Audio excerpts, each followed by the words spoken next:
Hello guys, welcome to Civic Clouds. My name is Vishal Mankar and today we are gonna see the ninth trigger scenario of our English trigger playlist.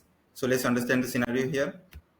Here the trigger scenario is whenever a new customer record is created or updated, then the income tax should be calculated based on its salary. Here the customer is a custom object and income tax and salary are the its fields. So I will show you on the UI what does that mean. First, we will log into the Salesforce. Here you can see this is the customer custom record and I will show you the fields. Here you can see that I have two fields, salary and income tax with default value as 0. So whenever we create any new customer record or if we update any existing customer record and for example, we have salary as 12,000, then based on the salary, the income tax should be calculated. Okay, so let's write the trigger for that. We will click on file and new and apex trigger. We will give the trigger name that is customer trigger. Here we will select the S object that is customer. Why? Because on the customer record insertion or updation, we have to fire this trigger and execute the logic. So we will select the customer custom object. Here we have created a trigger. Okay. So second important thing is we have to select the events here.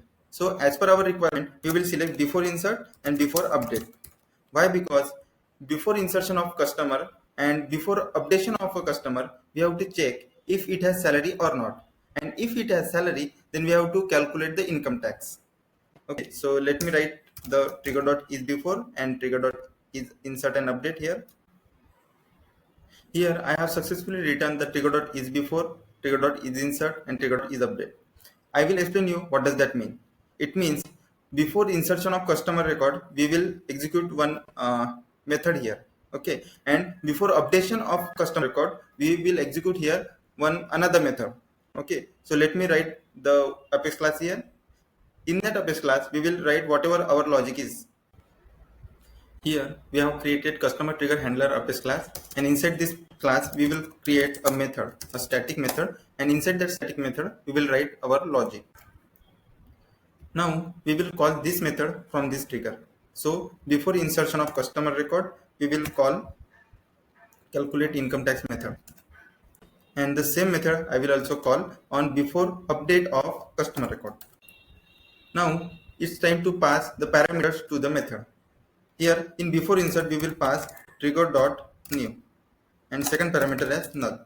I will explain you why we are passing the second parameter as null. Here in update we will pass two parameters. First is trigger.new and second is trigger.oldMap. Why we are passing the trigger.oldMap here? Because in update we have to check if the salary is updated. Then only we have to fire this trigger. Otherwise we don't have to fire this trigger if any other field is updated. So in before insert we are passing trigger.new, but in before insert we don't have any trigger.new map or trigger.oldMap. That's why we are passing the null here.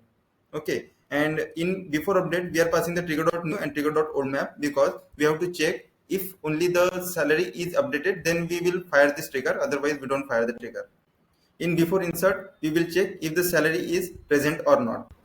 Now we have passed the parameter from here and here also. Now we will catch the parameter inside the method. So here we will catch first parameter, that is trigger.new. What does that mean? Trigger.new means list of customer, that is customer list. And what is the second parameter? Second parameter is old map. So we will catch that in a map. Here we are catching the trigger.new into the customer list and we are catching the trigger.old map in old map here. This is the map variable. Now as a best practice we will check customer list should not be empty. If it is not empty, then only we will execute our logic. Now we will loop over the customer list. Here we are looping over the customer list and now we will check here the conditions. Conditions for insert is, so for insert we will write one bracket here and for update we will write another bracket. So insert condition we will write inside this bracket, or for update we will write the conditions in this bracket. So let me write the conditions for the insert, what we have to check while before inserting of the customer. So first we have to check that customer record salary should not be empty. Here the customer salary should not be null. This is our first condition for insert. Okay, and second condition is old map should be null because in insert we have passing the old map that is null. That means we can identify, so the record is inserting. Old map equals to null. So this is the condition for the insert. Now let me write the condition for the update. So for the update is customer.salary should not be null. This is the first condition. We have to execute our logic only if the salary field is updated. So we have to write that c.salary is not equal to the old salary. c.salary not equal to. Here we have written our second condition, that is customer salary is not equal to the old salary. That means salary is updated. Then only we have to execute this whatever the logic we have written here into the update condition. Here we have write one more condition here, that old map not equal to null and customer salary is not equal to null. And one more condition for update is if we have to execute the logic only if the salary is updated. If any another field is updated, for example name or address, something like this, then we don't have to fire this trigger. So let me write the logic here. What we have to do, in the c.income tax field, we have to save whatever the income tax will be calculated, like c.salary into 0.10%. That means whatever the salary we have, its 10% should be income tax, and it will save into the income tax field. And let's save the trigger and class also.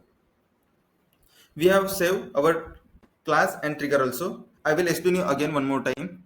Here we have catch the trigger.new and trigger.oldmap here, and as a best practice we check the customer list should not be empty, and we are looping over that customer list whatever the record we are inserting or updating. Then for insert and for update we have written two conditions. So if we are inserting any record, then it will check this condition. That means salary should not be null and old map equals to null. Okay. And for update we are checking old map not equal to null, because in update we are passing the old map. As you can see here, in update we are passing the old map. We have removed our one condition from the update, that is c.salary should not equal to null, because if maybe there are some conditions that salary should be updated from 0, okay, to the 0. Here we have written another condition, that if the salary is changed, that means if current salary is not equal to the old salary, that means salary is changed, that in that condition we have to calculate the income tax. So how we are calculating the income tax?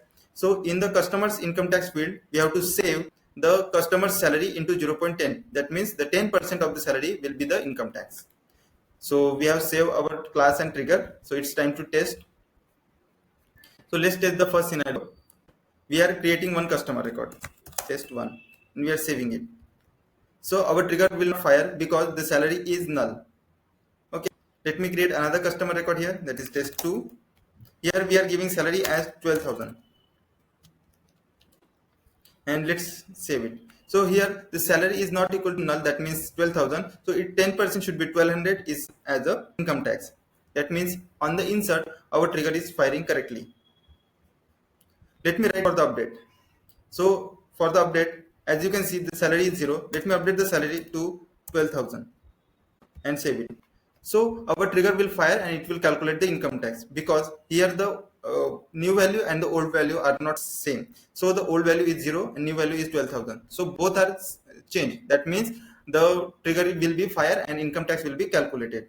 Let me check for the another condition here. Let's say I have this customer and I will update any another field. Let's say let me update this phone field and I will save it. So our trigger will not fire, because as you can see the salary and income tax will be as is, because we have written our logic on the updation of salary only. If the salary field is updated, then only our trigger will fire and execute the logic. That means it will calculate the income tax. But in this case it will not fire the trigger, because our phone, that means the customer phone is updated. That means some other field is updated. That's why we don't have to fire our trigger.